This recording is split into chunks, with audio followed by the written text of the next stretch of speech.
जय हिंद, वंदे मातरम। स्वागत है आपके अपने YouTube channel tricky number 1 classes में। मैं पाल प्रवीण। आज के वीडियो में बात करेंगे साइंस से संबंधित टॉप 25 क्वेश्चन। आप किसी भी एग्जाम की तैयारी करते हैं उसके लिए वीडियो बहुत ही इम्पोर्टेंट होने वाला है। सभी लोग वीडियो के लास्ट तक बने रहें और शुरुआत करते आज के सवाल के साथ। पहला सवाल है, मनुष्य का सामान्य तापक्रम कितना होता है? बहुत ही इंपॉर्टेंट क्वेश्चन है मित्रों। मनुष्य का जो सामान्य तापक्रम होता है वह कितना होता है? सही आंसर है मित्रों ऑप्शन नंबर डी। जो ऑप्शन नंबर डी है उपयुक्त सभी मित्रों। यहाँ पर ऑप्शन नंबर है। फारेनहाइट की बात करें तो 98.6 फारेनहाइट में तापमान होता है, और सेल्सियस की बात करें तो 37 सेल्सियस के रूप में मान होता है, और केल्विन में बात करते हैं तो 310 केल्विन में होता है। बहुत ही इंपॉर्टेंट क्वेश्चन है मित्रों, आपने याद रखना है। इस एक क्वेश्चन के माध्यम से 3 क्वेश्चन सॉल्व हुए मित्रों आपके, तो आप सभी लोग इस क्वेश्चन को नोट करें। आगे बात करते हैं। क्वेश्चन नंबर 2 है, मनुष्य के शरीर में प्रचुर मात्रा में पाया जाने वाला तत्व कौन सा है? बहुत ही इंपॉर्टेंट क्वेश्चन है। मनुष्य के शरीर में प्रचुर मात्रा में पाया जाने वाला तत्व कौन सा है? इसका सही आंसर है option number B, oxygen. Oxygen एक ऐसा तत्व है जो मनुष्य के शरीर में अधिक मात्रा में पाया जाता है, या कह सकते हैं प्रचुर मात्रा में पाया जाता है। सही आंसर है ऑप्शन नंबर बी। और जिन लोगों ने अभी तक क्लास को लाइक, शेयर और चैनल को सब्सक्राइब नहीं किया है तो सभी लोग एक बार चैनल को सब्सक्राइब जरूर करें। आगे बात करते हैं, मनुष्य के मस्तिष्क का सबसे बड़ा भाग कौन सा है? बहुत ही इंपॉर्टेंट क्वेश्चन है मित्रों। मनुष्य के मस्तिष्क का सबसे बड़ा भाग कौन सा होता है? इसका जो सही आंसर है ऑप्शन नंबर ए, प्रमस्तिष्क। मनुष्य के जो मस्तिष्क का भाग है प्रमस्तिष्क, ये सबसे बड़ा भाग होता है मस्तिष्क का, और एग्जाम में क्वेश्चन कई बार पूछा गया है, तो इसलिए क्वेश्चन बहुत ही इंपॉर्टेंट है। सभी लोग इसको नोट करें। आगे बात करते हैं, मानव शरीर का सबसे बड़ा अंग कौन सा है? इसका सभी लोग सही आंसर देंगे। मानव शरीर का सबसे बड़ा अंग कौन सा है? क्वेश्चन नंबर 4 है। सही आंसर है इसका ऑप्शन नंबर बी, यकृति। जो यकृति है मित्रों, ये मानव शरीर की सबसे बड़ा अंग है। आपने याद रखना है, बहुत ही इंपॉर्टेंट क्वेश्चन है। आगे बात करते हैं मित्रों क्वेश्चन नंबर 5 की।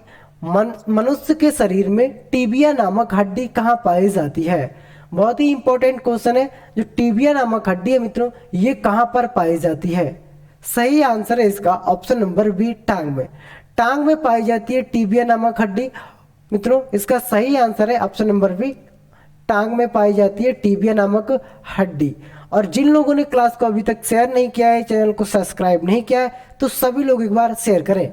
रेलवे ग्रुप डी के लिए क्लास बहुत ही इंपॉर्टेंट होने वाली है, तो जो भी व्यक्ति रेलवे ग्रुप डी की तैयारी कर रहे हैं तो उन लोगों के लिए क्लास बहुत ही इंपॉर्टेंट होने वाली है। सभी लोग क्लास में जुड़े।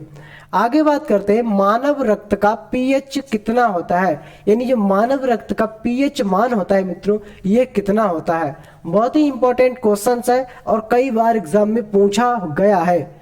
पीएच मान कितना होता है मानव रक्त का, यानी मानव का जो खून होता है उसका पीएच मान कितना होता है? सही आंसर है ऑप्शन नंबर ए, 7.4। 7.4 मित्रों, ये मानव के रक्त का यानी खून का पीएच मान होता है। आपने याद रखना है, बहुत ही इंपॉर्टेंट क्वेश्चन है। आगे बात करते हैं, मनुष्य में रक्तचाप किस ग्रंथि के द्वारा नियंत्रित होता है? बहुत ही इंपॉर्टेंट क्वेश्चन है। जो रक्तचाप होता है मित्रों, ये किस ग्रंथि के द्वारा नियंत्रित होता है? सही आंसर है इसका ऑप्शन नंबर ए, एंड्रीनल ग्रंथि। एंड्रीनल जो ग्रंथि होती है मित्रों, इसके माध्यम से मनुष्य की जो रक्तचाप होता है इसको कंट्रोल किया जा सकता है या नियंत्रण में किया जा सकता है। राइट आंसर है ऑप्शन नंबर ए। आगे बात करते हैं, मनुष्य के शरीर में सबसे छोटी हड्डी कौन सी होती है? बहुत ही इंपॉर्टेंट क्वेश्चन है मित्रों। मनुष्य के शरीर में सबसे छोटी हड्डी कौन सी होती है? इसका सही आंसर है ऑप्शन नंबर मित्रों ए, स्टेपीज। जो स्टेपीज हड्डी होती है ये मनुष्य के सबसे छोटी हड्डी होती है, और कहाँ पाई जाती है? ये मित्रों कान में पाई जाती है। कान में हड्डी पाई जाती है, सबसे छोटी हड्डी। इसी के साथ बात करते हैं, मनुष्य के शरीर में सबसे बड़ी हड्डी कौन सी होती है? इसका सही आंसर देंगे सभी लोग। मनुष्य के शरीर की सबसे बड़ी हड्डी कहाँ होती है? तो इसका सही आंसर है ऑप्शन नंबर बी, जो फीमर हड्डी होती है ये मनुष्य के सबसे बड़ी हड्डी होती है, शरीर की सबसे बड़ी हड्डी होती है फीमर। और ये कहाँ पाई जाती है? ये मनुष्य के जांग में पाई जाती है, जांग की हड्डी होती है ये वहां पर पाई जाती है, फीमर नाम की हड्डी सबसे बड़ी होती है। आगे बात करते हैं, मनुष्य के रक्त में कौन सा धातु पाया जाता है? बहुत ही इंपॉर्टेंट क्वेश्चन है। मनुष्य के जो रक्त में यानी खून में कौन सा धातु पाया जाता है? सभी लोग सही आंसर देंगे और इसका सही आंसर है मित्रों ऑप्शन नंबर सी, लोहा, यानी आयरन है। आयरन अधिक मात्रा में पाया जाता है मनुष्य के रक्त में, आपने याद रखना है लोहा।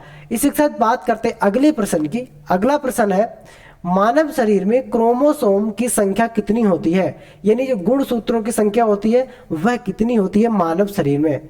क्वेश्चन नंबर 11 है, सभी लोग सही आंसर देंगे। कई बार एग्जामों में पूछा हुआ क्वेश्चन है मित्रों कि क्रोमोसोम की संख्या यानी गुणसूत्रों की संख्या कितनी होती है। रेलवे एनटीपीसी ग्रुप डी के लिए क्लास बहुत ही इंपॉर्टेंट होने वाली है, सभी लोग एक बार क्लास को शेयर जरूर करें।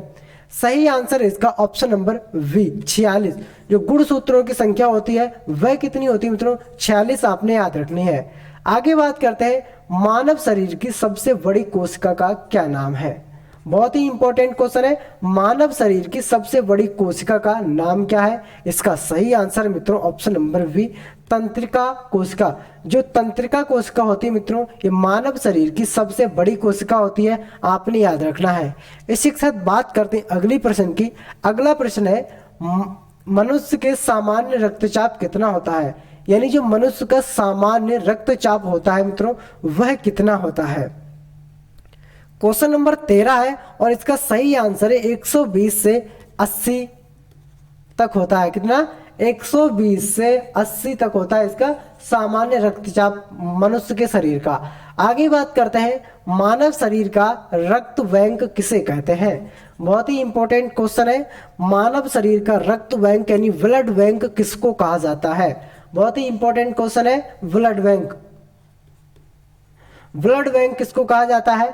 सही आंसर इसका ऑप्शन नंबर ए, प्लीहा।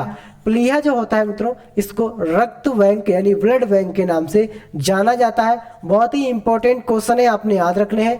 आगे बात करते हैं, मनुष्य के शरीर में सबसे छोटी ग्रंथि कौन सी होती है? बहुत ही इंपॉर्टेंट क्वेश्चन है, सबसे छोटी ग्रंथि मनुष्य के शरीर में कौन सी होती है? इसका सही आंसर है ऑप्शन नंबर वी, पिट्यूटरी ग्रंथि। जो पिट्यूटरी ग्रंथि है मित्रों ये मनुष्य के शरीर की सबसे छोटी ग्रंथि है, आपने याद रखना है। यहां से भी क्वेश्चन कई बार एग्जाम में पूछा गया है तो इसलिए ये क्वेश्चन बहुत ही इंपॉर्टेंट है मित्रों, आपने याद रखना है। आगे बात करते हैं, मानव शरीर में जल की मात्रा कितनी होती है? बहुत ही इंपॉर्टेंट क्वेश्चन है, मानव शरीर में जल की मात्रा कितनी होती है? सही आंसर है इसका ऑप्शन नंबर ए, 80%।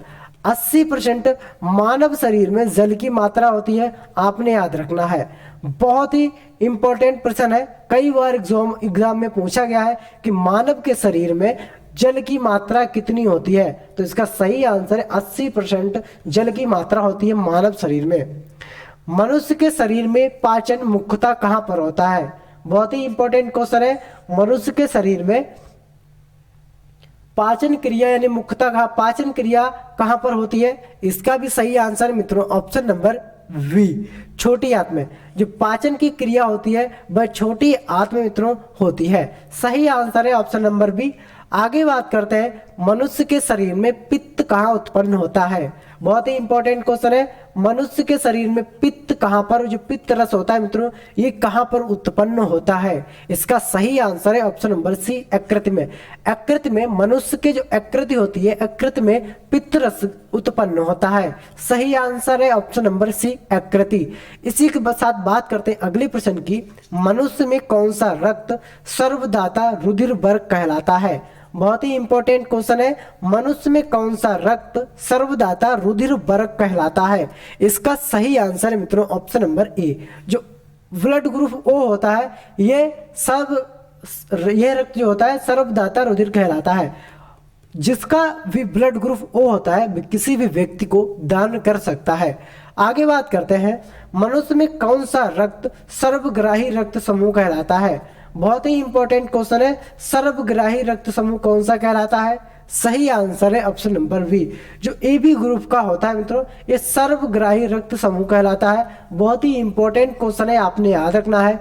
आगे बात करते हैं, इंसुलिन की कमी से कौन सा रोग होता है? व्यक्ति के शरीर में जब इंसुलिन की कमी हो जाती है तब कौन सा रोग होता है? सही आंसर है इसका ऑप्शन नंबर बी, डायबिटीज। जो डायबिटीज होती है यानी डायबिटीज होती है मित्रों, ये इंसुलिन की कमी से हो जाती है। सही आंसर है ऑप्शन नंबर बी। बहुत ही इंपॉर्टेंट क्लास होने वाली है रेलवे एनटीपीसी ग्रुप डे के लिए, तो सभी लोग क्लास को एक बार शेयर जरूर करें जो भी रेलवे की तैयारी कर रहे हैं। आगे बात करते हैं, मनुष्य के शरीर में इंसुलिन का निर्माण कहाँ पर होता है? बहुत ही इंपॉर्टेंट क्वेश्चन है। जो इंसुलिन होता है मित्रों, इसका निर्माण कहाँ पर होता है और इंसुलिन की कमी से रोग कौन सा होता है? डायबिटीज। जो डायबिटीज रोग होता है वह इंसुलिन की कमी से होता है। इंसुलिन का निर्माण कहाँ पर होता है? तो इंसुलिन का निर्माण होता है अग्नाशय में। राइट आंसर है ऑप्शन नंबर सी, अग्नाशय में इंसुलिन का निर्माण होता है, आपने याद रखना है। बहुत ही इंपॉर्टेंट क्लास है आज की है। आगे बात करते हैं, मनुष्य के शरीर में लाल रक्त कण का निर्माण कहाँ पर होता है? बहुत ही इंपॉर्टेंट क्वेश्चन है, लाल रक्त कण का निर्माण कहाँ पर होता है मित्रों? राइट आंसर है इसका ऑप्शन नंबर सी, अस्थिमज्जा में। मनुष्य के अस्थिमज्जा में लाल रक्त कण का निर्माण होता है, आपने याद रखना है। बहुत ही इंपॉर्टेंट क्वेश्चन है मित्रों। इसी के साथ बात करते हैं अगले प्रश्न की, चोट लगने पर किस प्रोटीन के द्वारा रक्त जमता है? बहुत ही इंपॉर्टेंट क्वेश्चन है मित्रों। जब किसी व्यक्ति की चोट लग जाती है, चोट लगने से खून का बहाव होता है और खून के बहाव को कौन रोकता है मित्रों? तो इसका जो सही आंसर है मित्रों ऑप्शन नंबर ए, फाइब्रोनोजेन। फाइब्रोनोजेन मित्रों, फाइब्रोनोजेन। फाइब्रोनोजेन एक ऐसा प्रोटीन है जिसके माध्यम से रक्त जमता है, यानी रक्त का बहाव जो है मित्रों वह रुक जाता है। आगे बात करते हैं मित्रों अगले प्रश्न की, भोजन का पाचन मनुष्य के किस अंग से प्रारंभ होता है? बहुत ही इंपॉर्टेंट क्वेश्चन है। जो भोजन का पाचन होता है मित्रों, भोजन का पाचन क्रिया जो भी स्टार्ट होती है वह शरीर के किस अंग से होती है? सही आंसर इसका ऑप्शन नंबर ए, मुंह से होती है। कहां से? मुंह से। शुरुआत कहां से होती है भोजन के पाचन की क्रिया? मुंह से ही स्टार्ट होती है। राइट आंसर है ऑप्शन नंबर ए। मित्रों ये थी आज के इंपॉर्टेंट 25 की क्लास, और अगली वीडियो में भी बात करेंगे साइंस के कुछ इंपॉर्टेंट प्रश्न की। तो सभी लोग वीडियो को एक बार लाइक, शेयर और कमेंट करके जरूर बताएं कि आपको हमारी वीडियो कैसी लगी। मिलते हैं अगले वीडियो में, तब तक के लिए जय हिंद, जय भारत।